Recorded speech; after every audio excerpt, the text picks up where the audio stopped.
Bonjour à tous et bienvenue à l'atelier. Aujourd'hui, nous allons aborder les bases de l'entretien de vos cuirs. Pour cela, je vais m'aider du kit d'entretien. Mais je sais également que vous avez certainement, chez vous, de quoi commencer.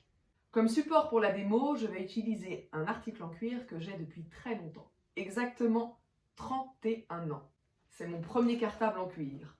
Et s'il est dans cet état, c'est parce que j'y tiens et donc je l'entretiens. Première étape, le nettoyage. Il ne vous viendrait pas du tout à l'esprit d'aller vous mettre de la crème ou du fond de teint sur une peau que vous n'avez pas nettoyée. Eh bien, le cuir, c'est la même chose. Si vous n'êtes pas muni du kit, vous pouvez vous le procurer en ligne. Munissez-vous d'un récipient avec de l'eau froide, d'un chiffon 100% coton et d'un savon de Marseille. J'insiste sur savon de Marseille véritable, saponification à froid, parce qu'on veut que ça dégraisse et non pas que ça hydrate. Faites toujours un essai dans une partie quasi invisible, un repli ou carrément le fond de votre sac. Parfois également, c'est possible à l'intérieur. Armez-vous donc de votre chiffon. Humidifiez-le sans trop le tremper et venez chercher du savon. Et ensuite, vous frottez. Ça mousse, c'est normal.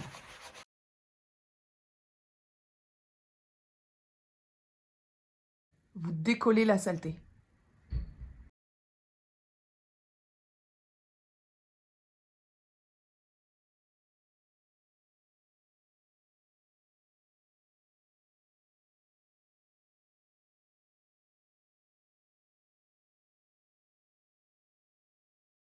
Allez-y en faisant des cercles.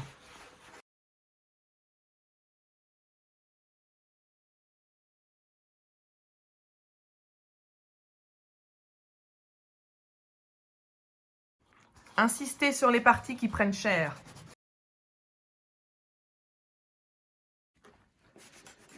Comme la poignée.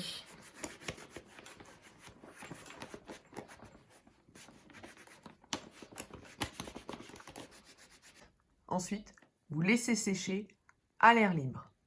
Seconde étape, on continue de nettoyer, mais avec des produits gras cette fois-ci, parce qu'on va à la fois décoller et nourrir. Pour cela, vous vous munissez d'un lait nettoyant et d'une brosse. Vous pouvez en trouver chez les cordonniers ou même dans les grandes surfaces. Attention, lait nettoyant. Pour l'étape du lait nettoyant, il est très important d'utiliser une brosse, car les fibres de la brosse vont permettre d'aller beaucoup plus profondément dans les fibres du cuir. Vous prenez un peu de matière et toujours pareil, des mouvements circulaires.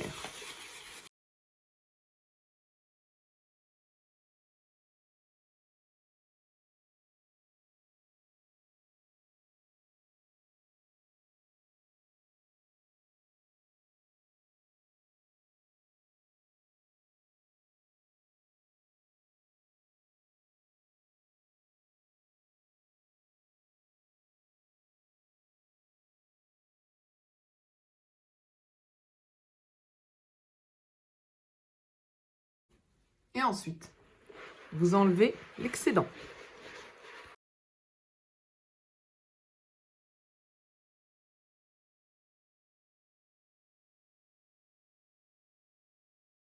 Maintenant que votre cuir est débarrassé des poussières et des saletés, qu'on l'a nettoyé en profondeur, on va pouvoir aller lui appliquer soit de la couleur, soit juste une protection. Si vous choisissez d'utiliser du cirage, prenez surtout une pâte dure, parce que les pigments sont concentrés et la base est très grasse. Surtout aucun produit à base d'eau ou à base de solvant.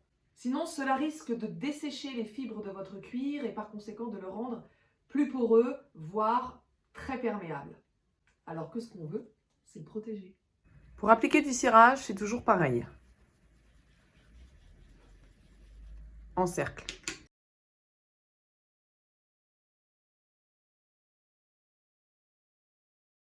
Ça va permettre de bien recolorer certains endroits.